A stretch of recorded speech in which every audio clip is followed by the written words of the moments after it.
Hi hello guys, ನಾನು ನಿಮ್ಮ ಪ್ರೀತಿಯ ಹರ್ಷ. ನನ್ನ ಯೂಟ್ಯೂಬ್ ಚಾನಲ್ಗೆ ಸ್ವಾಗತ ಸುಸ್ವಾಗತ. ನಾನು ಇವತ್ತು ಎಲ್ಲಿದ್ದೀನಿ ಅಂತ ನಿಮ್ಗೆ ಗೊತ್ತಾದರೆ ನೀವು ಖುಷಿ ಪಡ್ತೀರಾ. ನಾವು ಓದಂಥ ಸ್ಕೂಲು, ನಾವು ಕಲಿತಂಥ ಪಾಠ, ನಾವು ಕಲಿತಂಥ ವಿದ್ಯೆ, ಇದೇ ಸ್ಕೂಲು, ಇದೇ ಜಾಗ. ಈ ಖುಷಿಗೆ ಎಲ್ಲಿದೆ ಅಂತಂದರೆ ಗೊತ್ತಿಲ್ಲ, ಬಟ್ ಎಷ್ಟು ಖುಷಿ ಆಗ್ತಿದೆ ಅಂತಂದರೆ ಇವತ್ತು ಬಂದು ನೋಡ್ತಿರೋದಕ್ಕೆ ತುಂಬ ಖುಷಿ ಆಗ್ತೈತೆ. ನಮ್ಮ ಸ್ಕೂಲ್ನ ನಿಮ್ಗೆ ತೋರಿಸ್ತೀನಿ, ಹಂಗೆ ನೋಡಿ. ಇದೇ ನಮ್ಮ ಸರ್ಕಾರಿ ಶಾಲೆ, ಸರ್ಕಾರಿ ಪ್ರೌಢಶಾಲೆ, ಚೊಟ್ಟನಹಳ್ಳಿ, ಮಳವಳ್ಳಿ ತಾಲೂಕು, ಮಂಡ್ಯ ಜಿಲ್ಲೆ. ನಮ್ಮ ಸರ್ಕಾರಿ ಶಾಲೆ, ನಾವು ಓದಿದಂಥ ಶಾಲೆ ಇದೇನೆ ನೋಡಿ. ನಾವು ಬಂದಾಗ ಹೆಂಗಿರ್ತು ಅಂತಂದ್ರೆ ಇಲ್ಲಿ ಸುಭಾಷಿತ ಇತ್ತು, ಇವಾಗಲೂ ಒಂದು ಸುಭಾಷಿತ ಇದೆ, ಕೇಳಿಸ್ಕೊಳ್ಳಿ. ಬದಲಾವಣೆ ಎನ್ನುವುದು ಬದುಕಿನ ಅವಶ್ಯಕತೆಯಲ್ಲ, ಬದಲಾವಣೆಯೇ ಬದುಕು. ಶಿಕ್ಷಣದಲ್ಲಿ ಎಲ್ಲರ ಉತ್ಸಾಹ, ಮಕ್ಕಳ ಪ್ರತಿಭೆಗೆ ಪ್ರೋತ್ಸಾಹ. ಇದೇ ಸ್ಕೂಲಲ್ಲಿ ಇದ್ದಿದ್ದ ಒಂದು ಪ್ರಿನ್ಸಿಪಾಲ್ ರೂಮು. ಇಲ್ಲಿ ಬರೋಕ್ಕೆ ಎಷ್ಟು ಭಯ ಬೀಳ್ತಾ ಇದ್ವಿ ಅಂತಂದರೆ, ಇಲ್ಲಿ ಬರೋಕ್ಕೂ ಅಷ್ಟು ಭಯ ಬೀಳ್ತಾ ಇದ್ವಿ, ಹಂಗಿತ್ತು ನೋಡಿ. ಇದೇ ನನ್ನ ಸ್ಕೂಲು. ಇಲ್ಲಿಂದನೇ ಇಲ್ಲೇ ರೇಷನ್ ಎಲ್ಲ ಇಲ್ಲೇ ಇಟ್ಟಿದ್ವಿ. ಇಲ್ಲಿ ಬಂದಾಗ ಪ್ರತಿಯೊಂದು ಸ್ಪೋರ್ಟ್ಸ್ ಐಟಮ್ ಎಲ್ಲ ಇದೇ ರೂಮಲ್ಲಿ ಇಕ್ಕಿದ್ವಿ. ಈಗಲೂ ಹಂಗೆ ಐತಿ ನೋಡಿ, ಕ್ರೀಡಾ ಕೊಠಡಿ ಎಷ್ಟು ಅದ್ಭುತವಾಗೈತಲ್ಲ. ಇಲ್ಲಿಂದನೇ ಸ್ಟಾರ್ಟು, ಇಲ್ಲೇ ಸೈನ್ಸು ಎಲ್ಲ ತಗೊಂಡಿದ್ದು ಇದೇ ಗೇಟಲ್ಲಿ. ಫ್ರೆಂಡ್ಸ್, ನಾವು 2010ರಲ್ಲಿ ಒಂದು ಗಿಡ ನೆಟ್ಟಿದ್ದೆ. ಆ ಗಿಡ ಇವತ್ತು ಹೇಗಾಗಿದೆ ಅಂತ ತೋರಿಸ್ತೀನಿ ನೋಡಿ. ಇವತ್ತು ಇಲ್ಲ ಅಂತಂದ್ರೂ ನಂಗೆ ಎಷ್ಟು ಖುಷಿ ಆಗುತ್ತೆ ಅಂತಂದ್ರೆ ಅಷ್ಟು ತುಂಬಾ ಖುಷಿ ಆಗ್ತೈತೆ. ಅವಾಗ 2012ರಲ್ಲಿ ನೆಟ್ಟಂತ ಗಿಡ ಇವಾಗ 2025ರಲ್ಲಿ ಎಷ್ಟು ಉದ್ದ ಇದೆ ನೋಡಿ ನೀವು ಒಂದ್ಸರಿ. ಫ್ರೆಂಡ್ಸ್, ಇದೇ ಗಿಡ ನಾನು ನೆಟ್ಟಿದ್ದು ಅವಾಗ ಎಷ್ಟು ಉದ್ದ ಆಗೈತೆ ನೋಡಿ. ನಮ್ಮ ಶಾಲೆ ಆವರಣ ಎಷ್ಟು ಅದ್ಭುತವಾಗೈತೆ ನೋಡಿ, ಸಕ್ಕದಾಗೈತೆ. ಇಲ್ಲಿ ಆ ಡೋರಲ್ಲಿ, ಫಸ್ಟ್ನೇ ಡೋರಲ್ಲಿ ಎ ಸ್ಟ್ಯಾಂಡರ್ಡು, ಅಲ್ಲಿಂದ ಬಂದಾಗ ಎ ಸೆಕ್ಷನ್ನು, ಅದು ಬಿ ಸೆಕ್ಷನ್ನು. ಇವೆರಡು 8th ಸ್ಟ್ಯಾಂಡರ್ಡಲ್ಲಿದ್ದಾಗ ಎ ಬಿ ಅಂತ ಇದ್ವಿ.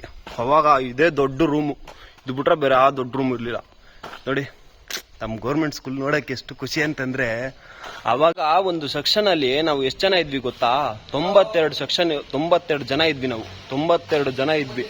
ಇವಾಗ 2025, ಇವತ್ತು ಡೇಟ್ ಎಷ್ಟು ಹೇಳಿ? 2025 30 ನವೆಂಬರು.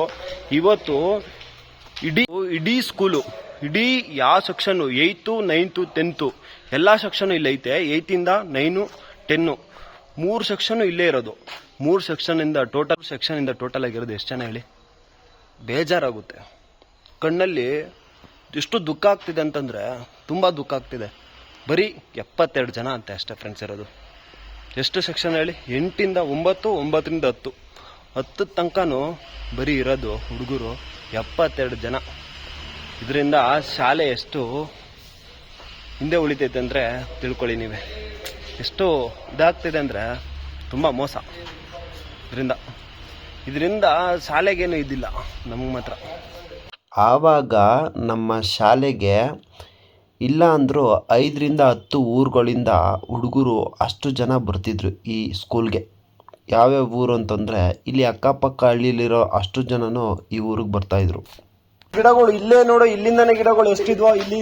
ಅಪ್ಪ, ಇವೆಲ್ಲ ನೋಡಿದ್ರೆ ಒಂದು ಇದು ನನ್ನ ಎಗ್ಲಾಸ್ಟದ್ದ ಬಂದಿರೋ ಇವೆಲ್ಲ 9 ಕಾಸಲ್ಲೇ ಗಿಡಗಳು.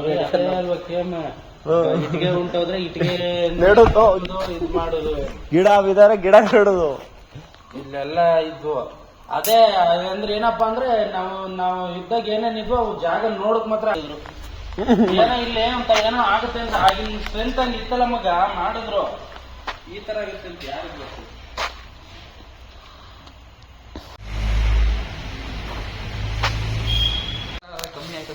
ಅಪ್ಪ, ಈ ಕೋತಿಗಳು ಹೆಂಗ್ ನೆಗಿತೈತೆ, ಮೇಲಿಂದ ನೆಗಿತಾವಲ್ಲ ಗುರು.